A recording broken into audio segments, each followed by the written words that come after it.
Welcome back to the Value Investors Club. I'm your host, Timo Wunderlich. Let's get right into it with the VIC readings, the format where we look at the best of the best value investment recommendations by the best of the best value investors out there. Today we have Bank of Georgia, BGEO. Price of point of filing is $30. I recommend a long in Bank of Georgia, a leading retail and commercial bank in the country of Georgia, trading on the LSE. BGEO operates in an attractive duopoly market with strong and improving country level fundamentals. Misperceived geopolitical risk, excellent Western trained management, and a sustainable track record of 20% plus ROE, which it has consistently delivered for 15 plus years. The business trades at just 1x book value and 4x earnings and is actively returning capital through buybacks and dividends. I believe shares could close to triple in the next 3 years and compound for many years thereafter. Country fundamentals. Founded in 1903, Bank of Georgia was nationalized and then reprivatized in 1994.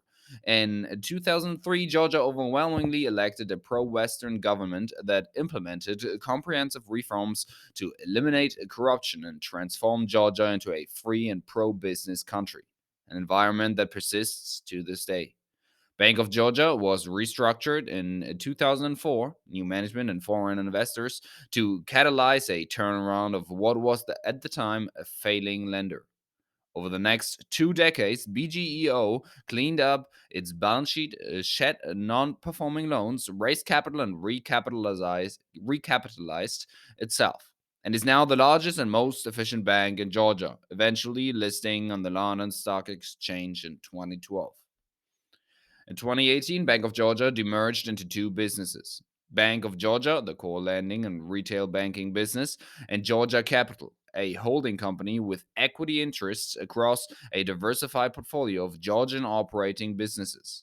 The merger was intended to simplify corporate structure and firewall the equity risks of the investment business from a deposit taking systematic lender.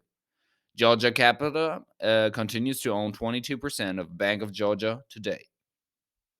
Despite its continuing stigma as a frontier market in the former Soviet Union, Georgia is an excellent pro business country with stable institutions, high GDP growth, low inflation, and low corruption. The country is the central hub of trade and business activity in Central Asia, has diversified economic linkages with 45 free trade agreements, including the EU and China, a low tax regime, 0% corporate tax on retained earnings, and a vibrant, growing tourism sector. The country is fiscally stable with 40% public debt to GDP and fiscal deficits at 2 to 4% of GDP. Real GDP growth has averaged 4% for the past 10 years, while inflation has averaged 4%. The World Bank ranks the country at seventh in the world for ease of doing business, and second in regulatory quality, and third in control of corruption among upper middle income countries. The Heritage Foundation ranks the country as 15th in the world for investment freedom and 26th for economic freedom. Left wing parties are unpopular and typically command a small percentage of votes. Despite the geopolitical overhang in the region, the Ukraine invasion has actually been a positive catalyst for the Georgian economy. Since the onset of the war, Georgia has benefited from a significant influx of Russian migrants that has increased remittance flows, population, and brought in a talent pool of skilled workers, including an estimated 80 to 200K Russian IT workers. The government sees an opportunity to capitalize on this changing labor pool and turn Georgia into a more meaningful exporter of IT services.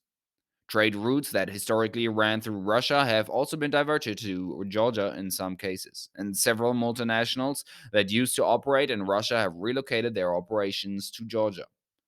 While a future conflict between Russia and Georgia is possible, I believe the geopolitical risks are overstated. Georgia is essentially one of the most de risked among the former republics of the Soviet Union because Russia already invaded the country in 2008 and took back its intended territories. Russia has little more to gain territorially at this point. The unsuccessful invasion of Ukraine has also weakened Russia economically and militarily, and bolstered NATO's resolve against further Russian aggression. Business fundamentals. Despite an already dominant market position, BGEO has continued to increase its market share across multiple markets, with loan share increasing from 33% in 2016 to 36% today, and deposit share increasing from 32% in 2016 to 39%. The Georgian banking market is a stable duopoly between Bank of Georgia and DBC Group, who collectively command 70% of the Georgia banking market. Foreign banks have continued to cede share, going from 32% of the market in 2006 to less than 15% today.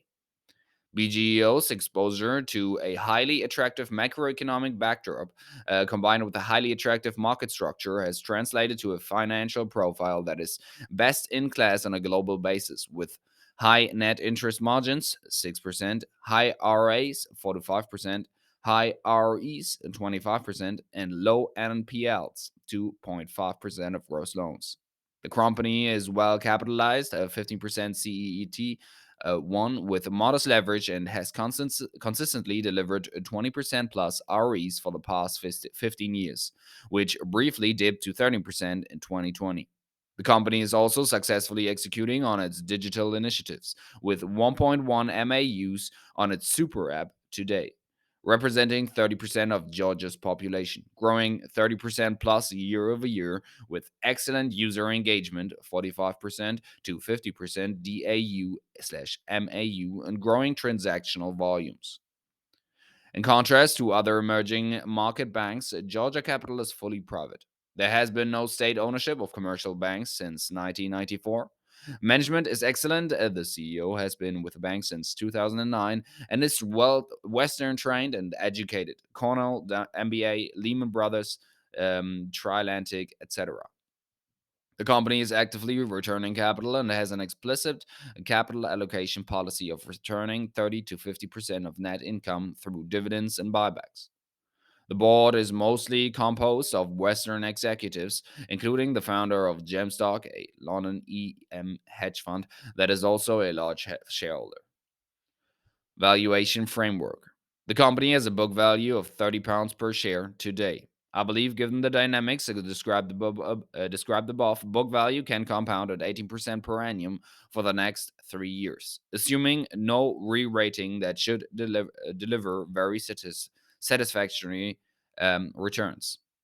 At a 6x PE or 1.5x PB exit multiple justified versus the sustainable ROE framework of the business, with multiple examples of high ROE, fast growing emerging market banks that trade for higher, combined with £6 per share of cumulative dividends, I believe shares can trade at £80 per share by 2025 from £30 per share today, representing a 2.7x multiple on capital.